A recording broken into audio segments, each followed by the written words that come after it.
Riram do cabelo do meu filho. No dia seguinte, ninguém riu mais.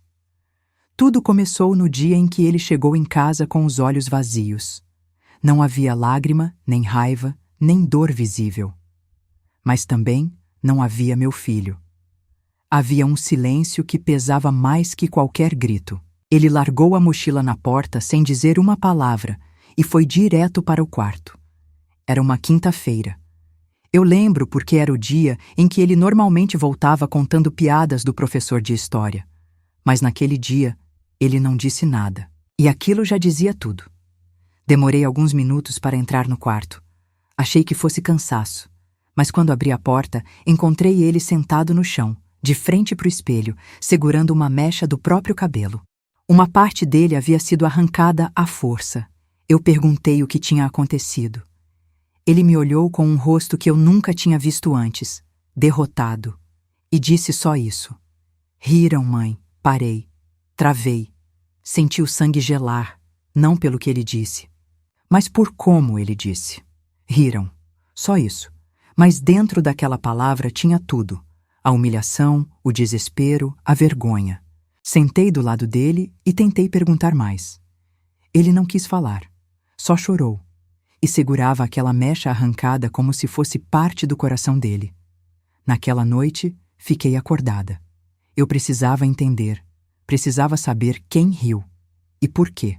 Meu filho sempre teve um cabelo diferente, volumoso, crespo, cheio de vida. Ele amava o próprio cabelo. Até aquele dia. O que fizeram com ele foi mais do que bullying. Aquilo foi crueldade disfarçada de risada. Na manhã seguinte, fui até a escola. Cheguei na hora do recreio, olhei para o pátio e vi os grupos. O grupo dos que apontam. O grupo dos que riem. O grupo dos que se escondem para não virar alvo. E vi meu filho, sozinho. Sentado de cabeça baixa, com o capuz enfiado até o nariz, invisível. Chamei a coordenadora. Perguntei se ela sabia de algo. Ela sorriu e disse: as crianças às vezes pegam no pé, mas passa. Passei direto por ela. Entrei na sala do 5º ano e parei na porta. Todos olharam, inclusive ele.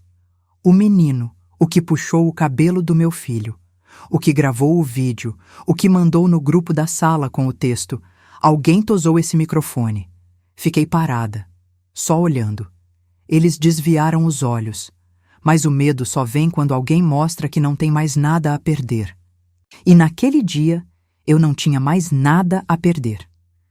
Fui embora sem dizer uma palavra.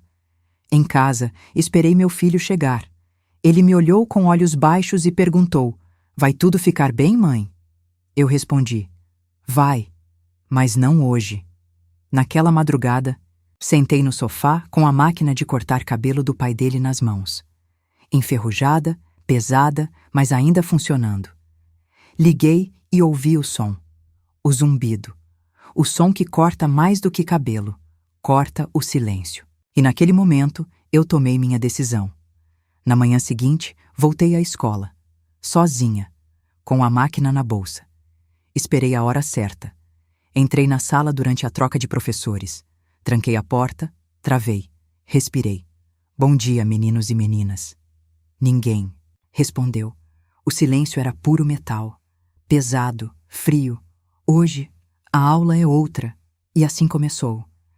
O barulho da máquina de cortar cabelo ligando foi a primeira coisa que os fez perceber que eu não estava ali para conversar. Um som que ecoou na sala, como se fosse uma serra prestes a cortar o passado. Nenhuma criança se mexeu. Alguns olharam, uns para os outros. Outros mantiveram o olhar fixo em mim. Mas ninguém disse nada, nem mesmo ele. O menino. Andei devagar até o centro da sala. Os passos pareciam mais altos do que deveriam. Cada batida do meu salto ecoava como um aviso. Uma contagem regressiva. E então eu parei. Olhei para a fileira da direita e apontei. Você. O garoto congelou. Levanta. Ele não moveu um músculo. Olhou para a professora, que estava parada ao fundo, pálida, sem saber se corria ou rezava. Eu repeti. Levanta. Dessa vez, ele obedeceu. Com as mãos tremendo, Ele ficou de pé. Cheguei perto. Olhei dentro dos olhos dele e perguntei, sem levantar, a voz. Você riu? Ele tentou negar. Gaguejou. Mas antes que dissesse qualquer palavra, eu já tinha começado. Encostei a máquina na lateral da cabeça dele e raspei. Um traço reto, cru, feio.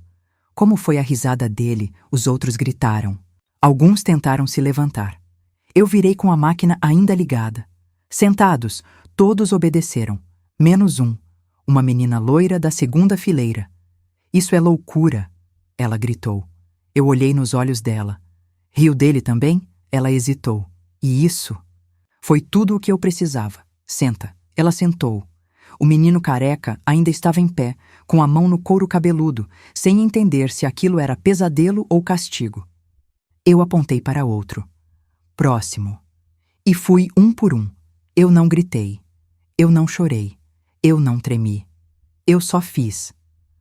A máquina cortava, os fios caíam no chão e a sala cheirava a medo e plástico quente. Alguns começaram a chorar. Mas nenhum deles pediu desculpas. Não de verdade. Eles pediam para não serem os próximos. Não pediam perdão. Pediam alívio. Um a um, ficaram iguais. E no meio do caos, meu filho estava ali. Sentado, quieto, com os olhos cheios. Ele não sorria. Não comemorava. Mas também não chorava. Pela primeira vez em dias. Ele apenas assistia. Quando cheguei, na última carteira, o garoto estava branco como papel. Era ele. O que puxou o cabelo. O que gravou. O que postou. Fiquei parada. A máquina ainda ligada na minha mão. Ele tremia. Olhou para os lados, procurando socorro. Mas ninguém se levantou. Nem mesmo a professora. Ninguém mais ousava me parar. Fica de pé, eu disse. Ele obedeceu, lento. Olhou para mim com olhos de quem sabia que tinha acabado. Tem algo para dizer? Ele abriu a boca, mas nenhuma palavra saiu. Não precisa, eu disse, e então raspei. Não, um corte limpo. Raspei no meio da cabeça. Um caminho torto, cruel, sem vaidade, sem perdão. Ele chorou, mas não de dor. Chorou de vergonha. E era isso que eles precisavam sentir.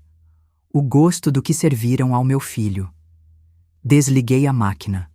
A sala estava em silêncio absoluto. O chão coberto de cabelo. Os olhos vermelhos. Os corações esmagados. Virei para a professora. Pode chamar quem quiser, já terminei o que vim fazer. Soltei a tranca. Saí da sala e deixei a porta aberta atrás de mim. Enquanto andava pelo corredor, ouvi passos correndo. Gritos de segura ela, chama a diretora. Mas ninguém encostou em mim, porque naquele momento eu não era mais uma mãe. Eu era o espelho, o reflexo da omissão deles. Fui até o portão da escola, sentei no meio-fio e esperei. Esperei pela polícia, esperei pela consequência. Mas, acima de tudo, esperei por paz. Quando os policiais chegaram, perguntaram meu nome. Eu disse. Perguntaram o que eu tinha feito. Eu respondi. Cortei o mal pela raiz e entrei na viatura, sem algemas, sem gritar, sem resistir, porque naquele dia eu já tinha vencido. O vídeo rodou o bairro em menos de 2 horas. Rodou o grupo das mães em menos de 1. Rodou o país em menos de 24. Tudo o que eu fiz dentro daquela sala foi filmado por um garoto que não teve coragem de rir, mas teve coragem de gravar. O vídeo mostrava exatamente o que era. Uma mãe entrando numa sala, trancando a porta e raspando a cabeça de cada criança que zombou do próprio filho. Sem gritar, sem ameaçar, só fazendo. O som da máquina, os fios caindo, as lágrimas. Nós. Começo, vieram as mensagens anônimas. Umas de apoio, outras de ódio. Chamaram de loucura, chamaram de coragem, chamaram de crime, chamaram de justiça. E entre um extremo e outro, meu nome virou manchete. Mulher raspa alunos após bullying. Com filho, mãe invasora ou justiceira. Caos em escola pública. Onde estavam os professores? Eu não podia sair na rua sem ouvir um "é ela". Alguns aplaudiam, Outros atravessavam a calçada, mas o que mais me surpreendeu foi quando minha mãe ligou, a avó do Caio. Eu vi você na televisão, pensei que ela fosse me julgar, mas tudo o que disse foi: eu teria feito pior. Fiquei em silêncio, porque talvez, no fundo, todas nós carregamos uma fera que só acorda quando machucam nossos filhos. Enquanto isso, a escola tentava abafar. A diretora sumiu por licença médica. A coordenadora desligava o telefone de quem perguntava. Mas era tarde demais. A imprensa já estava na frente do portão. Os pais já estavam furiosos e o conselho tutelar queria explicações. Caio soube por um colega. Alguém mostrou o vídeo para ele no celular. Ele chegou em casa mais cedo. Eu estava sentada na cozinha, ainda de camiseta larga e olhar cansado. Ele parou na porta, segurando o celular na mão. Foi verdade? Eu respirei fundo. Foi. Ele olhou de novo para o vídeo, me olhou e não disse nada. Você tá bravo? Ele balançou a cabeça. Nem sim, nem não. Eu só queria que ninguém tivesse rido de mim, mãe. Só isso me doeu, porque eu percebi que mesmo depois de tudo, ele não queria vingança. Ele só queria respeito. Eu sei, eu disse. Mas tem gente que só aprende quando sente na pele. Caio não falou mais nada naquele dia. Mas pela primeira vez em semanas, ele jantou tudo, dormiu cedo e não teve pesadelos. No dia seguinte, um repórter tentou me entrevistar no portão de casa. Eu não quis aparecer. Não porque tinha vergonha, mas porque sabia que aquilo ia virar circo. E a dor do meu filho não era entretenimento. Mesmo assim, o vídeo continuou crescendo. Pessoas comentavam que eu era uma lenda. Outras diziam que eu deveria estar presa. Uma psicóloga escreveu um artigo inteiro dizendo que minha atitude foi selvagem, mas compreensível. E no meio disso tudo, veio a convocação, audiência pública, conselho de ética da escola, representantes da Secretaria de Educação, mães, pais e eu. Fui com a cabeça erguida, camiseta branca, sem maquiagem, sem desculpas. Na mesa central, a diretora havia voltado. Rosto pálido, maquiagem borrada de cansaço. Pegou o microfone. Estamos aqui para apurar uma série de acontecimentos. Lamentáveis. Levantei a mão. Lamentável foi o que vocês deixaram acontecer com o meu filho. O silêncio caiu como um trovão.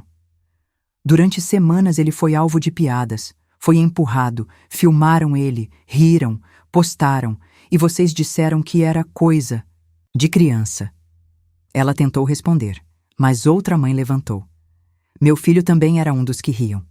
E sabe o que ele me disse ontem? Todos olharam, que nunca mais vai rir de ninguém pelo cabelo. Outros começaram a murmurar, alguns em apoio, outros em revolta. O clima esquentava, até que uma mulher gritou: e se fosse seu filho raspado sem permissão, você acharia certo? Virei para ela e respondi: eu preferia ele sem cabelo do que sem caráter.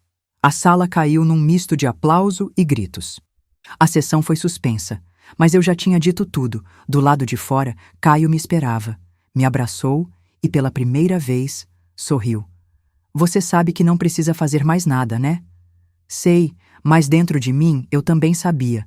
O mundo não muda com um corte, mas às vezes é assim que começa.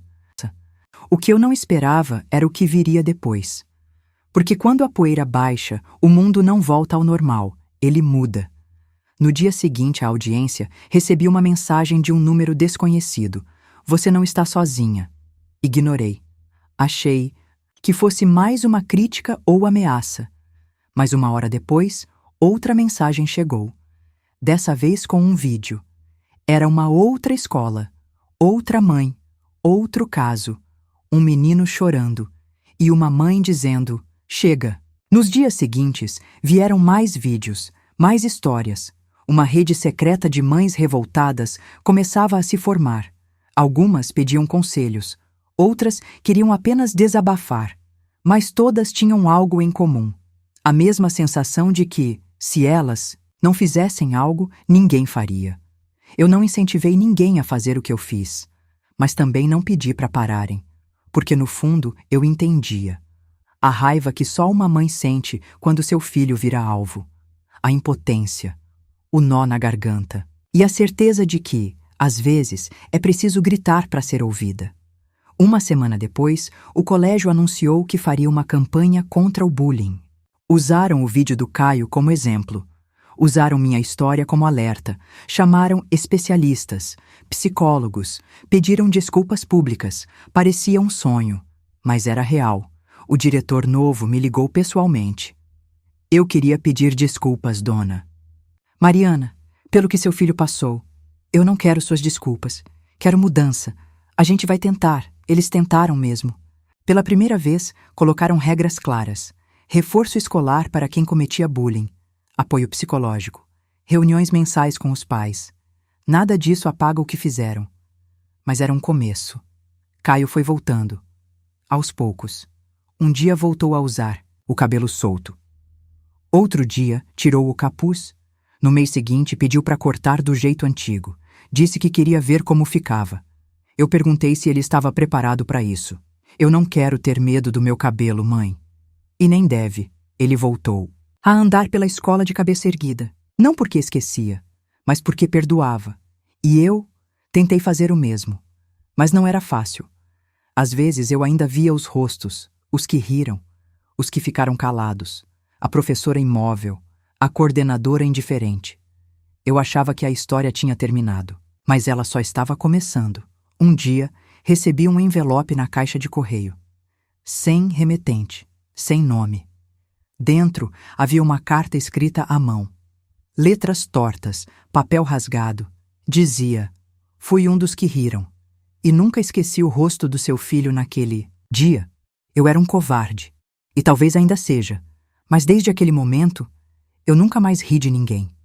Queria pedir desculpas. Mas não sei se você aceitaria. Então escrevo isso só para dizer: obrigado, por ter feito o que ninguém teve coragem. Não tinha nome, mas eu sabia quem era. E chorei. Chorei como não tinha chorado nem no dia em que tudo aconteceu. Porque, pela primeira vez, alguém entendeu. Não se tratava de cabelo, de aparência, de vingança. Se tratava de quebrar um ciclo, de ensinar do jeito mais duro que respeito não se pede. Se impõe. Caio viu a carta em cima da mesa, leu e não disse nada. Só sentou do meu lado e encostou a cabeça no meu ombro. Você acha que ele mudou de verdade, mãe? Não sei, mas ele pensou. E pensar já é mais do que muitos fazem. Ele ficou em silêncio. Depois murmurou: eu te amo, sabia? Eu sorri. E pela primeira vez em muito tempo, me senti leve, mas aquela história ainda não tinha terminado. Porque, como eu disse, o mundo muda depois da dor. E às vezes, ele te chama de novo. Um mês depois, uma mãe me ligou. Era de uma cidade vizinha. O filho dela estava sendo ameaçado na escola. Tinham trancado ele no banheiro. Rasgaram a mochila. Jogaram comida nele.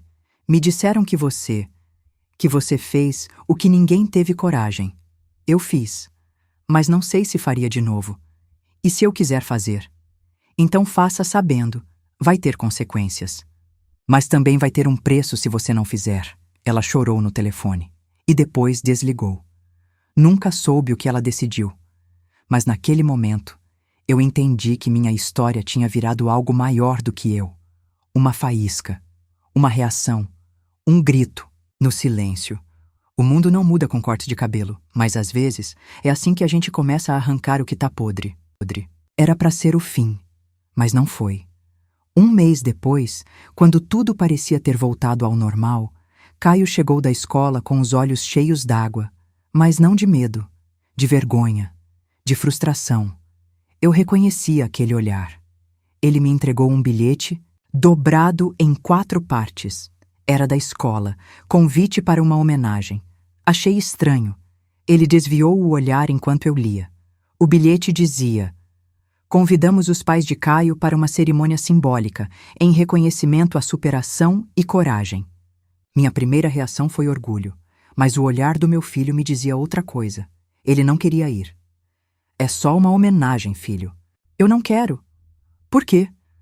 Porque eles ainda riem. Só não fazem na frente dos professores. Meu coração parou. Tudo o que fiz, e ainda assim... Eles falam que agora eu sou o coitado, que ganhei prêmio porque minha mãe raspou a cabeça deles. E o que você quer que eu faça? Nada. Só não quero ir. E se eu for no seu lugar? Ele hesitou. Pode. Mas sem escândalo, mãe. Prometo. No dia da cerimônia fui sozinha. Cabelo preso, roupa simples, mas com a mesma firmeza de sempre. A escola tinha montado uma pequena solenidade no pátio. Uma faixa dizia Semana da Empatia. A diretora, agora sorridente e renovada, discursava sobre mudanças. Citei o nome de Caio. Aplausos. Fizeram um discurso bonito, mas eu olhava, em volta, e via os olhares fingidos.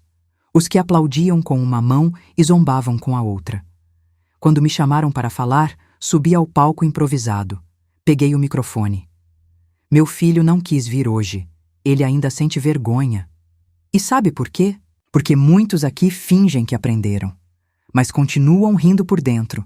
O silêncio foi imediato. Os professores tensos, os pais desconfortáveis, continuei. Isso não é uma homenagem, é uma maquiagem. Vocês cobriram os hematomas, mas não curaram a ferida. Meu filho não quer aplauso, ele quer paz, quer respeito, quer o direito de ser como é sem virar piada. Me despedi sem esperar palmas. E fui embora. Do lado de fora, Caio me esperava. Você fez escândalo? Falei a verdade. Eles vão falar mal de você. Que falem, eu aguento. Você não precisa. No caminho de volta, ele me contou de um garoto novo na turma. Moreno, cabelo crespo, tímido. Já começaram a rir dele também. E você? Eu sentei do lado dele, só isso.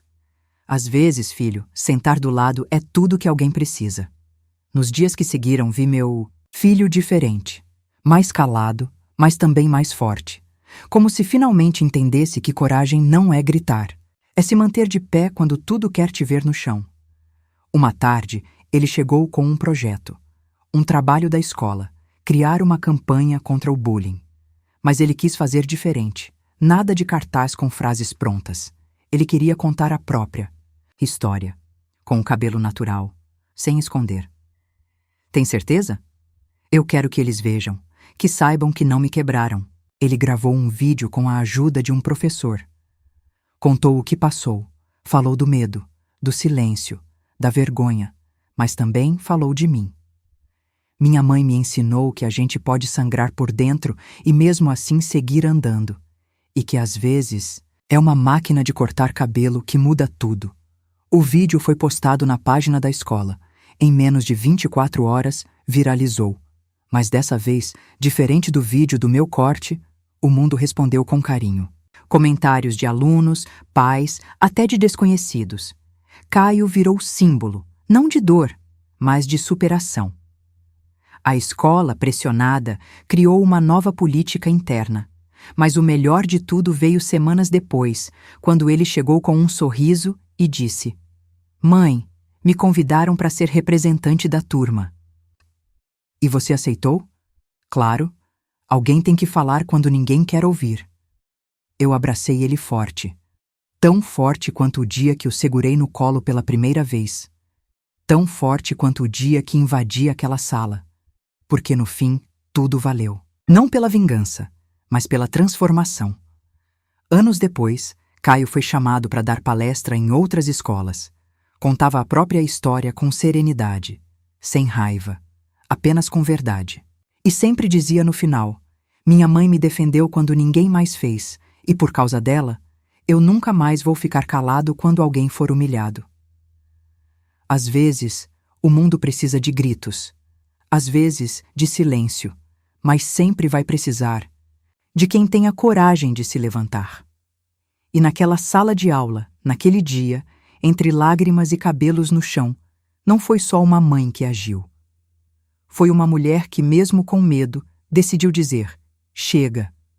Porque rir de uma criança por causa do cabelo é fácil, difícil é encarar uma mãe que perdeu o medo.